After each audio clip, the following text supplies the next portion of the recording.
I'm going to turn the meeting over to our marketing director, Peter Hall, who's going to moderate the panelists. And well, let's do it now. Avoid the June rush.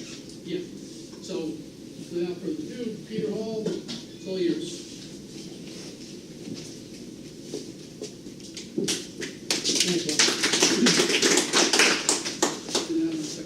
We have plenty to eat and drink back there. If you'd like to take a moment and refill your cups or your dishes, please do so.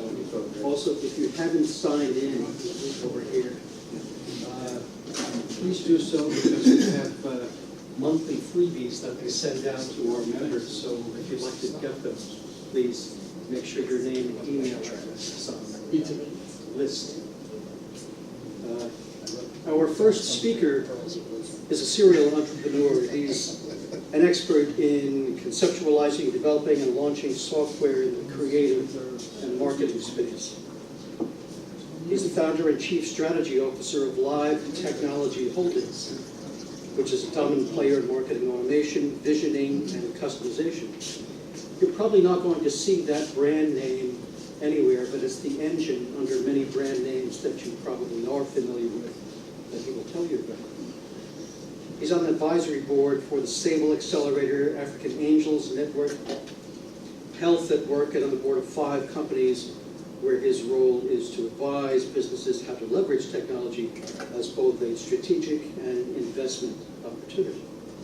He has founded 7 companies and is an investor in 9 companies, having raised and invested more than $35 million in these companies. And if you haven't heard him speak this morning, he's a South African-born, Irish, Dutch, American businessman, engineer, software inventor, and investor. At the age of 14, he developed, marketed, and sold his first software product at the age of 14. It was a technical analysis program for the stock market called Graphic. After serving his country in the military, he went on to produce derivative modeling software sold to Reuters, create the fastest fingerprint matching algorithm for pension payments, rolled out the first web pixel tracking system sold to Jupiter Media Matrix, designed a new web programming language in use today, built a high transaction object-oriented database, and is now leading development in 2 untapped but explosive markets, personal clouds and content networks. He's allowed me to see one of these products recently. It's fascinating. He's pioneering in the evolution and standardization of digital assets into dynamic assets. Wade discovered nonprofits when he was inspired by his local SPCA in South Africa at a young age. As a young adult, he quickly developed a deep compassion for those in need. His philanthropy over the many years have included financial support for the Ubuntu Education Fund, Friends of the World Food Program, the SPCA, the Humane Society, many local charities and concern worldwide. He's an active volunteer firefighter with the Sterling Forest Fire Company. He's also on the Swift Water Rescue Team and is also a rescue and recovery diver for Orange County, New York, and Northern New Jersey. Please welcome Wayne Rupert.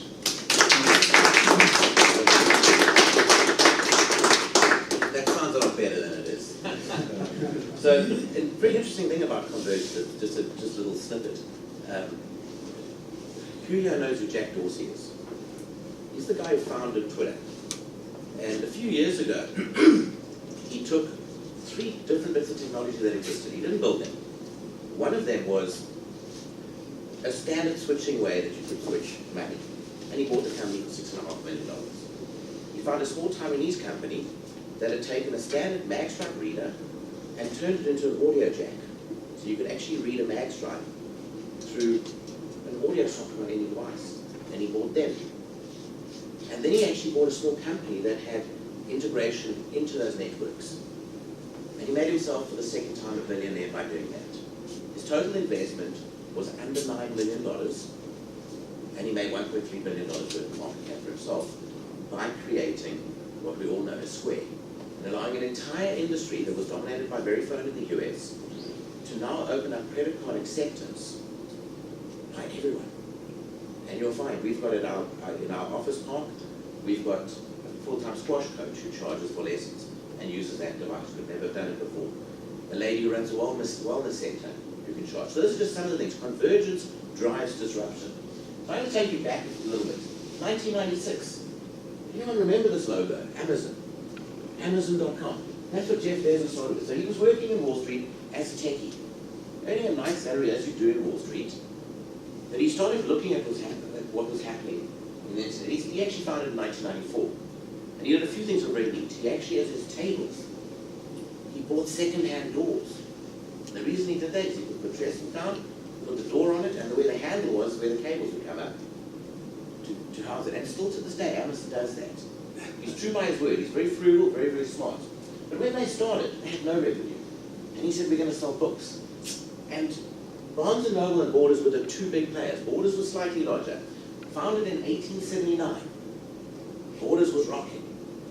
Just under $2 billion in sales. And from 1996 until 1998, Borders continued to grow. Wall Street was rewarding them. They were doing really, really well.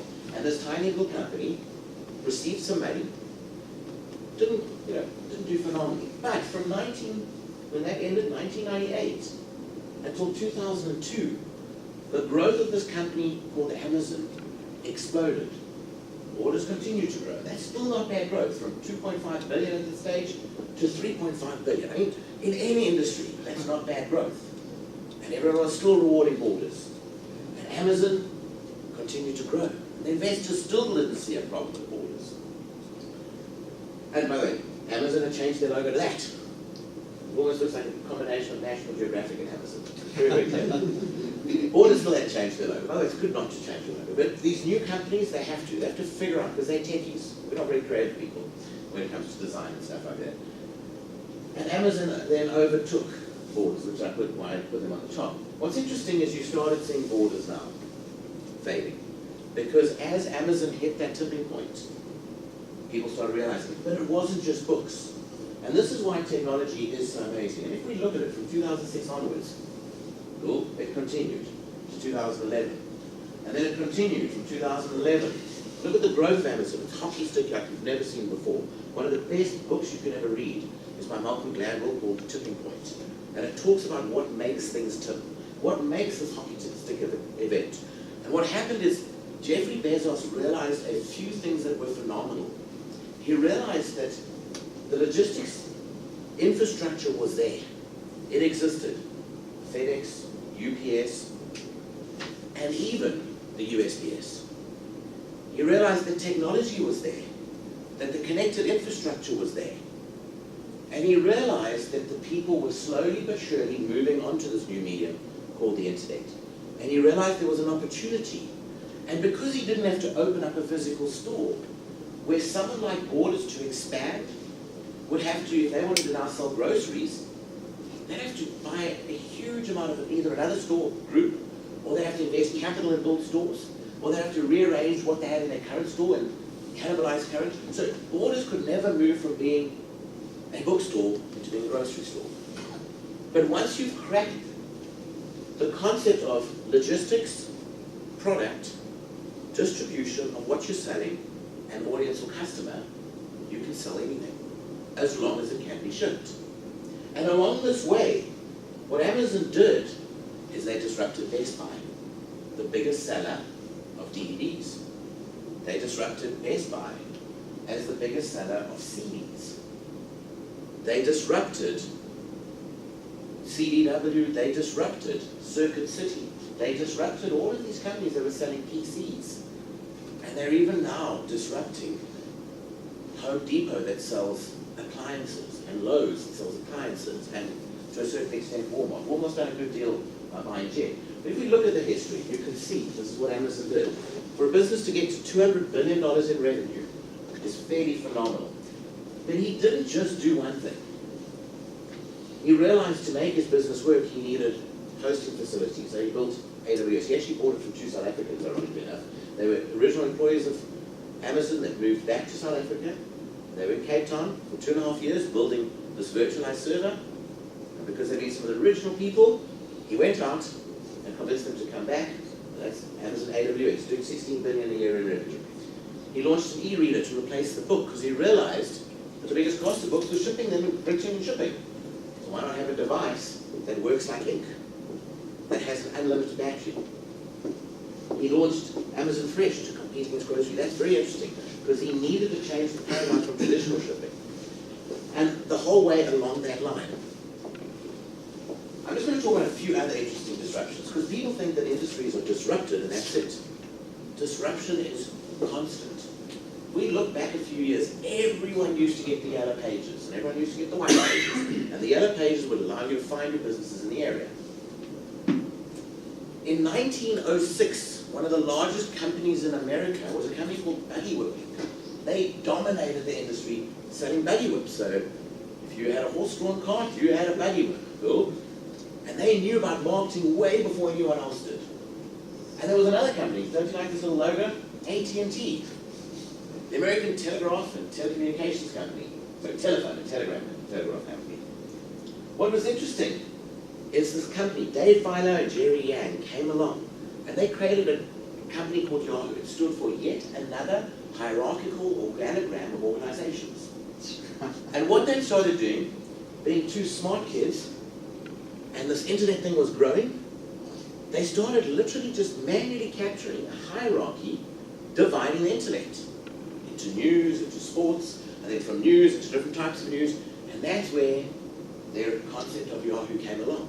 But it was manual, great technology, manual concept. What's really interesting about this company called Yahoo is that they ended up buying or licensing technology. They had a chap on their board, a guy by the name of Kwame.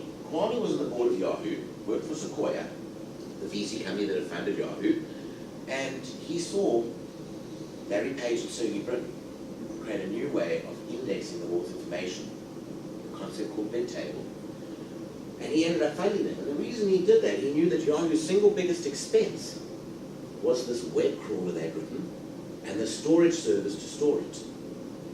And the way these two kids had changed that paradigm, he saw that as an opportunity.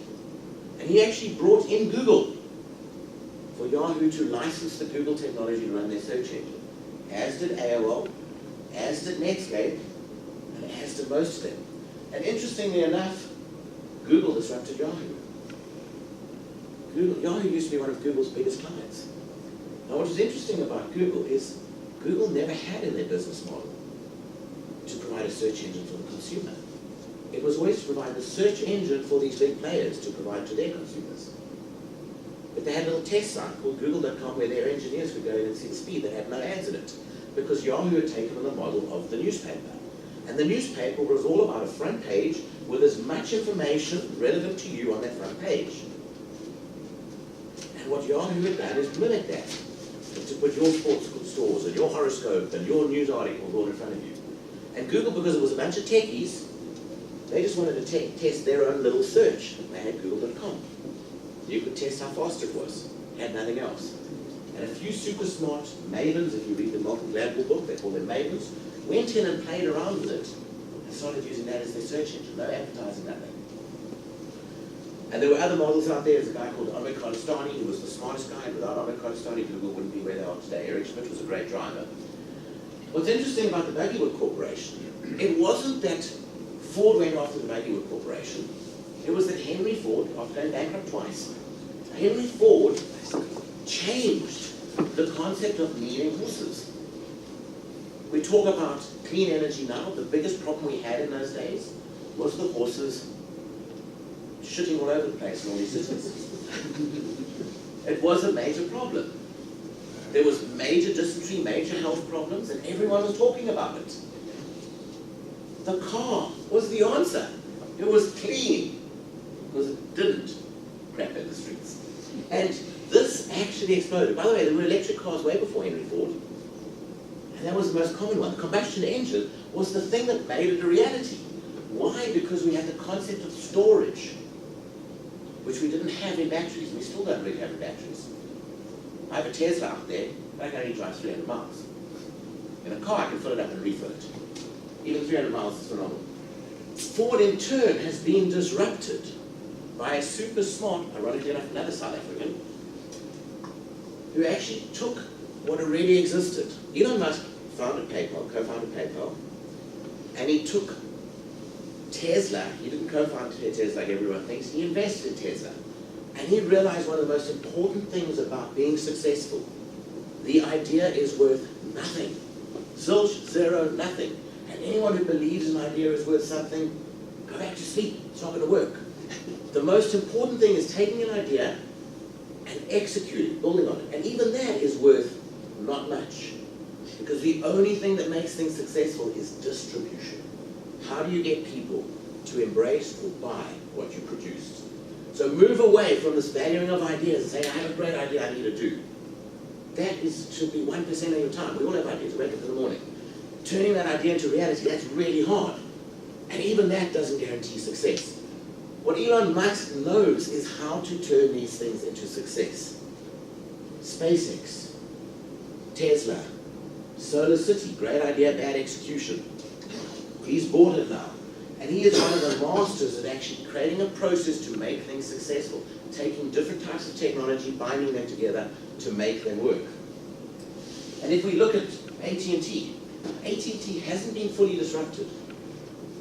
But the symbol, the stock market symbol of A, was unanimous, so it was perfectly associated to their size and this company that could do no wrong. Sky came out and absolutely hit their business. Isn't it amazing that Singular bought AT&T? Most people don't know that, because when Singular bought AT&T, they renamed them. AT&T is one of our clients.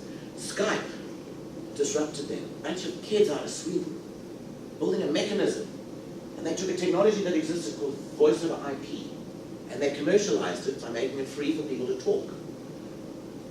They got bought by Microsoft. And guess who's disrupted them? How many people here still use Skype? No, there are still some like that. WhatsApp's way better. Okay. So, WhatsApp is disrupting them. Who owns WhatsApp? Facebook. Everyone said, how can Facebook pay $19 billion? Well, think about it. When Facebook bought WhatsApp, they had a $105 billion market cap. And they were missing the millennials and the Generation Z. Zuckerberg's super smart, just like Gates was with Microsoft. He figured out for literally 10% of the value, there we go, for 10% of the value of, for 10% of the market cap of Microsoft, yeah, it's fine. For 10% of the market cap of Facebook, he was a term, but it was worked out about 10% of his market cap. He could buy one of the biggest social networks for the generation that he needs. There's a whole bunch of things that have disrupted industries. I'm going to start off with the word processor. Every single business that was of a certain size used to have a typing pool. Anyone here seen a typing pool in a business? And what used to happen, the reason for a typing pool is because people's handwriting sucks. So what happened is we had all give instructions, way before my time, but you'd give instructions to the typing pool, they'd type it, and there'd be a matriarch type woman who would oversee the typing pool, and if you were nice to her, you'd also move to the front of the queue, they'd type your documents and give it back to you. But if you wanted them edited, they had to retype it, or they could use what's called whiteout and adjust it. So DEC built a machine for the typing pool that simply recorded all the keystrokes. And then they could use the front arrow. You know, you all got the front arrow on your computer. That's what that was for. Because they could cause it to literally play back all the letters that have been typed, and then they could type in the next thing, play back, and the delete was to delete the next letters in the queue.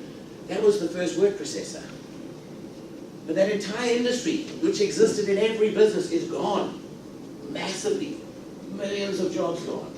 And we saw WordStar become the first PC version, and then Microsoft bought a small company called Word. Microsoft has brilliant acquisitions. Not a single technology Microsoft has is something they built. Nothing. They're brilliant at acquiring. They actually bought DOS. They bought Word, they bought SQL Server. That brings us to the next one. Wayne Radcliffe created a thing called DBase. Larry Ellison employed 2 engineers that had worked with him to create Oracle. And a company called Sybase was one of the big behemoths on this concept of databases. And Microsoft did a licensing deal with them. One of the best moves the world's ever seen in terms of strategic thinking. What's bigger now? Microsoft SQL Server or Sybase? About 80 times the size of what that was before it was acquired by SAP. Literally peanuts. But we're seeing this be disrupted. by new technologies, NoSQL-based databases, and we're going to see massive changes. Everyone's talking about big data. All that big data is, it's variable structures being stored in databases. And as humans, we think in variable structures. Computers have handbraked us for many, many years in this ground. Operating systems, they didn't exist in the mainframe era. Literally, they were baked into every machine. And Gates won a chunk of business purely because he had sold IBM on the basic interpreter, the programming language. And they needed a way to talk to this new thing called a disk subsystem. They said, we need something to operate the disk subsystem. And it was called the disk operating system. It wasn't an OS like we know it today. Biggest opportunist, biggest deal ever done. And he basically paid $600,000 from computer software products to ultimately get the source code for DOS. That thing got fairly well disrupted by a guy called Steve Jobs, an iOS, by creating a device for the phone. And then a guy, I've got a blank on his name, Andy Rubin. Andy Rubin created Android and got bought by Google for $19 million, the single best deal they've ever done. And I added these two because they're very interesting. A single person driving a combine harvester does the same work as 720 people in a field. So we disrupted an entire industry in the late 1800s through mechanized equipment.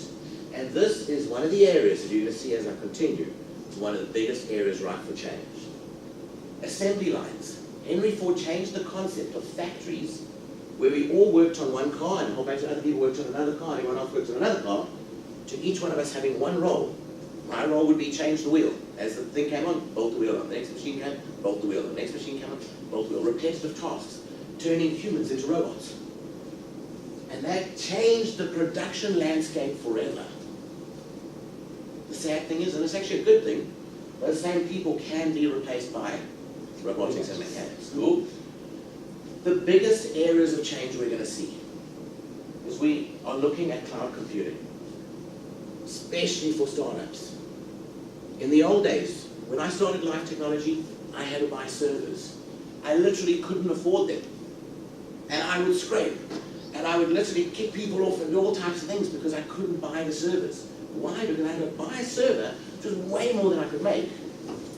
Now, I can buy variable servers. They're virtual machines. As I need them, I turn a switch and they go up. Completely scalable. I no longer need to buy servers from Dell or HP or any of the big companies. They're completely disrupted. They will continue to be disrupted. Three main players in there. Blockchain and Bitcoin. Don't get confused between Bitcoin and blockchain. Blockchain is the ledger technology that is the most astounding way of keeping us all honest. It is phenomenal.